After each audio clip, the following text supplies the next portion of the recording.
The slides are moving to another simple topic, which is counting rules. Counting what here? We are counting the number of outcomes of the probability experiment. Okay, we had some of the examples before. You probably already noticed this rule. Maybe yes, maybe not. Let me check. Okay, if you toss one coin one time, how many outcomes? Very good. We had this example. What if you toss one coin 2 times? Where did the 4 come from? 2 and 2, right? What happened? Did you add them or multiply them? Now that's a question.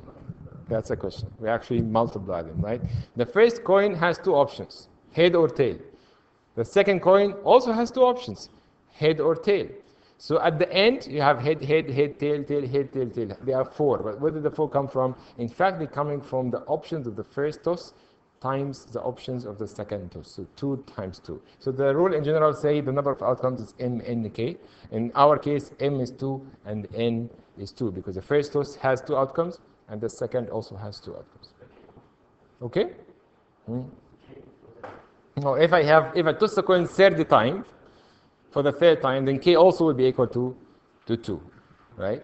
So every step in the tree diagram has a number of options. If you know the number of options in every step in the tree diagram, then you know the total number of outcomes, right? By the way, they don't have to be like one thing repeating, like a coin repeating. It could be different things, right?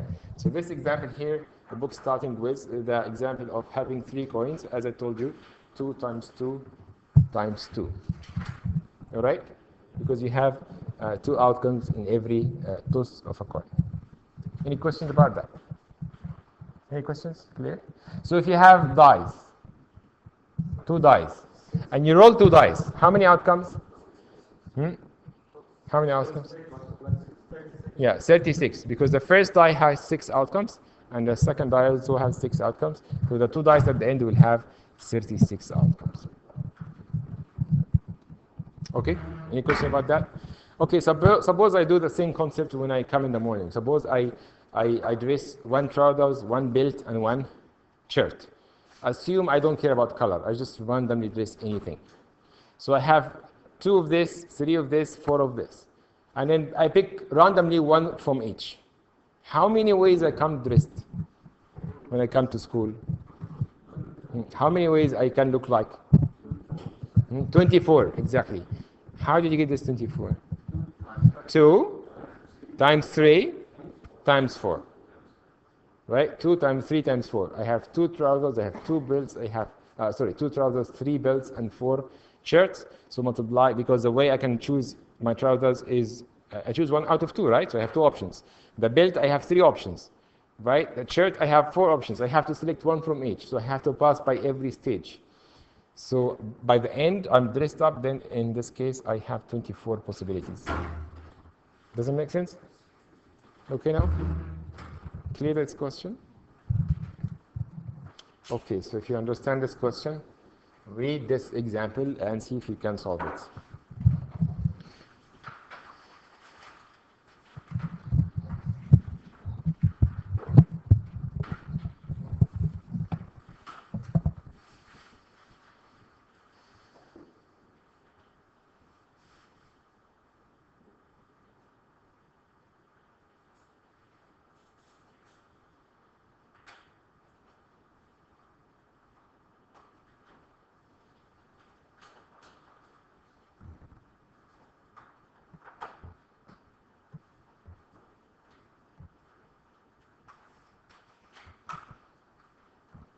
It should take you just 1 minute. Finished? Okay, what do you think? Where did you get that number from? Which numbers you multiply? No. You didn't read the question carefully. How many times did you read the question? No. You need to read this 2 times at least. Yeah. 3. How many times did you read the question? 2 times? Okay. Tell me. Why 3? Because you have to choose 36 months or 48 or 60. Very good. Is this the only thing you have to choose? Just a period of time? That's There's no other choices I have to make to buy the car. Yeah, I have to make another choice. Is it fixed or variable interest, right? So in this case, it's 2 times 3, because the first step is to choose the interest, which could be variable or fixed. So I have 2 options. And the second step is to choose the period, which could be 3 years, 4 years, or 5 years. So it's 2 times 3. You understand, guys, what's happening? Anyone doesn't understand? If you don't understand, raise your hand. Very good. Okay. So let's look at the tree diagram. You go to a bank, you are broke, you don't have any money. Okay? And then you just want to buy a car anyway. So in this case, you just go to the bank and tell them, listen, I want to buy a car badly. So okay, we have 2 types of interest. We have a fixed interest and we have variable interest. What do you choose? You say, oh, okay, I'll choose a fixed interest because it will be better, safer for me. Okay. So after that, choosing the fixed interest, he will tell you, okay, how long you want to pay for the car, monthly installments. You want to do that in 3 years, 4 years, or 5 years? You say, okay, I'll choose 3 years because I finish quickly. Okay, very good. So that's your choice. So you choose fixed interest for 3 years. Someone else could have chosen fixed interest for 4 years or fixed interest for 5 years. Someone could have chosen variable interest for 3 or 4 or 5. So you can have V3, V4, V5. So that's all the possibilities anyone can choose. How many possibilities? 6. Yeah. But that's idea. I don't want to do the tree diagram every time. The idea is that you should use a rule without having to draw the tree diagram. And the rule say what? The rule say the first step is to choose the interest. I have 2 possibilities. And the second step is to choose the time or the period, which is 3. So the answer will be 2 times 3. You have another idea? It's just count down the options that we have. How do you, which options? Now you have 2 steps. Which options do you mean? Count which? 2 and 3, you add them for. So 2 plus 3 equal to 5. Is that what you mean? But you see, the tree diagram is actually 6, not 5. Yeah, so we count them. I agree with you, but we don't add them. We multiply them. The rule, as you can see. There are 2 ways, that's why you multiply. Yeah, exactly, because they're branching. See, the idea of branching is to multiply. Because you repeat, see, this 3 have been repeated again here. So how do you repeat it? You multiply by 2. So that's why you multiply. So from the tree diagram, the idea is that we multiply, we don't add. So if you know the number of outcomes, we just keep multiplying. And the previous example is also another witness, because the previous example, we had a coin that you tossed 3 times. If you have 2 and 2 and 2, if you just add them, it will be 6. And I think everyone knows, we did this last class, the number of outcomes are actually, we did this, remember? How many?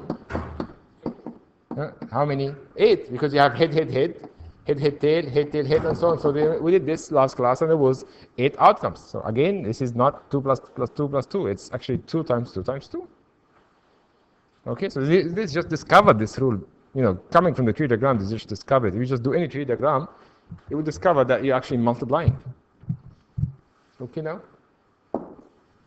Any other questions you have, or any doubts you have about multiplication rule? Okay, I think the slides have some other example here for you.